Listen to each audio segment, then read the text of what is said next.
Onions are close to being translucent, so I'll add a little bit more water because I'm going to add the hamburger now. I'll add enough to cover that there just to get it started. And then I'll break the hamburger up by hand into pieces. Just sprinkle it in there. Kind of like going after bite-sized pieces, or just to make like a hash.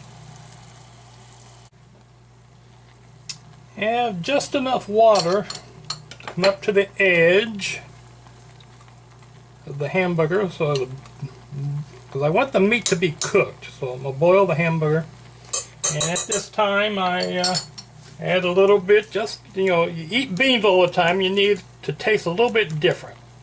So I add enough of homegrown oregano, just enough to add a hint of flavor, so it'll be different than just beans and hamburger. And that can be any other spices you like. I even like to add a little bit, just a dash now. I don't want to overpower. I just want it to taste different. A little bit of garlic powder, just a taste, because it's only one serving. If you're cooking for a family, you'll have to add more. Get to the bottom of it. There we are. Just enough to add a hint of flavor. Don't want to overpower it. And we'll let that boil until the hamburger is done. Well, the onions and the hamburger are cooked. Just a little bit of water. Now, I'm going to add the beans.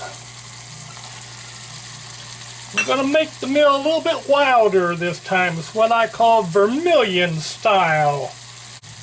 And so that kind of a play on the word of red is also a name, a vermilion is also a name for a red. So what we're going to do is we're going to add some spicy hot V8 tomato juice. And for me, just one serving is about a half a can. That nice redness in there. And also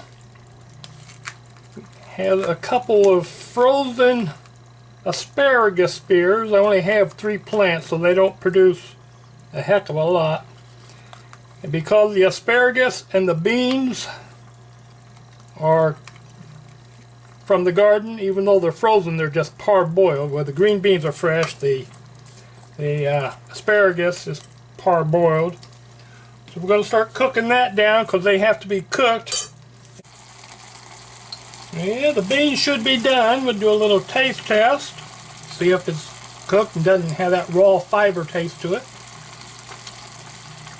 Ah, perfect. Tomato juice isn't too hot either. And now we see it's not really soup. It's kind of dry in here. So we know how much fluid to add. I don't like my beans to be soupy. I want them solid when they're done.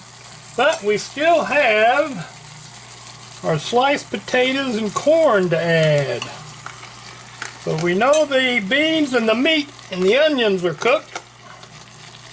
Now we add these last 2 ingredients, for me anyway. Stir them up. Get a good look to see what it is like it's in the bottom. So we need to warm the potatoes and the corn up. So we'll add just a little bit more. You could add water if you want, but I'm going to go a little bit more spicy tomato juice. Yeah, looks like that's the whole can. So we'll let that cook a little while